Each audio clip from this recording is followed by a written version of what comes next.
कई बार अनजाने में हमारे से कुछ ऐसी गलतियां हो जाती हैं जिससे हमारे पितृ नाराज़ हो जाते हैं और हमारी लाइफ में प्रॉब्लम्स आने लग जाती हैं, हमारे काम बनते बनते रुक जाते हैं। तो जानते हैं कि पितृपक्ष क्या होता है और इसमें हमें क्या करना चाहिए और किन चीज़ों से बचना चाहिए। नमस्कार दोस्तों, मेरा नाम है सुनैना सेतिया। मैं हूँ recce healer, tarot card reader, numerologist और स्पिरिचुअल हीलर।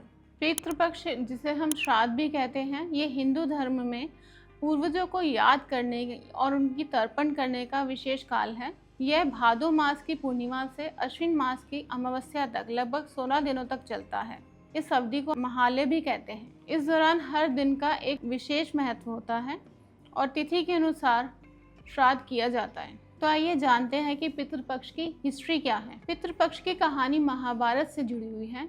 जब महायोद्धा कर्ण की मृत्यु के बाद उसका स्वर्गवास हुआ था तो उसे स्वर्ग में सोना चांदी धन दौलत सब मिले, लेकिन कुछ खाने को नहीं मिला। तो उसने यमदेव से पूछा कि मेरे साथ ऐसा क्यों हुआ।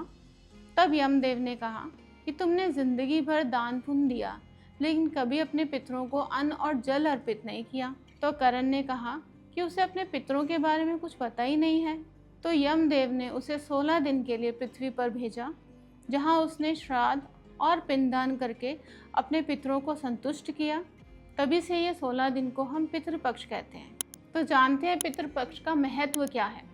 तो माना जाता है कि इस समय पितृलोक के द्वार खुल जाते हैं और पितरों की आत्माएं अपने वंशजों को आशीर्वाद देने के लिए धरती पर आती हैं। इस दौरान किया गया श्राद्ध, तर्पण और पिंडदान पितरों को संतुष्टि देता है। पितरों के आशीर्वाद से परिवार में सुख, समृद्धि, संतान की प्राप्ति, दीर्घायु और पितृदोष से मुक्ति मिलती है। और जिन्हें तिथि या एग्जैक्ट डेट नहीं पता, उनके लिए सर्व पितृ अमावस्या सबसे बड़ा दिन माना जाता है। तो अब सवाल ये आता है कि पितृपक्ष में हमें क्या करना चाहिए। पितृपक्ष के दौरान लोग अपने पूर्वजों को श्रद्धांजलि देने के लिए कुछ रिचुअल्स करते हैं। इसका मेन मकसद उनकी आत्मा को शांति देना और उनका आशीर्वाद पाना होता है। श्राद्ध करने का कार्य आमतौर पर घर का बड़ा पुत्र या फिर परिवार का कोई योग्य सदस्य करता है। तो सुबह स्नान करके शुद्ध वस्त्र धारण करने चाहिए। आटा, चावल, तिल और घी से बने पिंड का अर्पण करना चाहिए। काले तिल, जल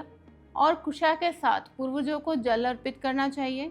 इन दिनों ब्रह्म भोजन और दान को भी बहुत महत्वपूर्ण माना जाता है। गौ, कौआ, कुत्ता और चींटी को भोजन देना इन दिनों बहुत शुभ माना जाता है, क्योंकि उन्हें पितरों का प्रतिनिधित्व माना जाता है। इन दिनों गरीबों को और ज़रूरतमंदों लोगों को खाना, कपड़ा और ज़रूरत की चीज़ें देना भी बहुत शुभ माना जाता है। तो जानते हैं कि पितृपक्ष में हमें क्या काम नहीं करने चाहिए।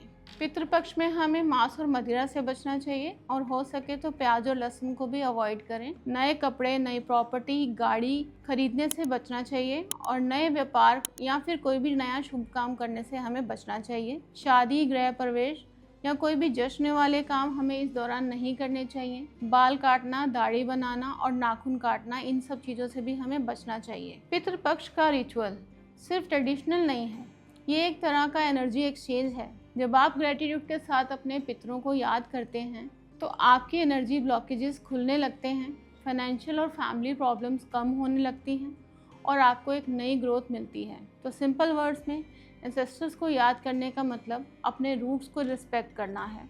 और जब रूट स्ट्रांग होते हैं तो ज़िंदगी में हर चीज़ स्मूथली फ्लो करती है।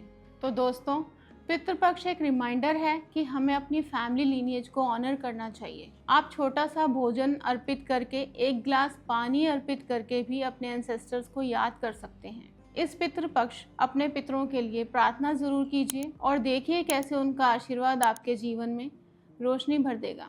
धन्यवाद।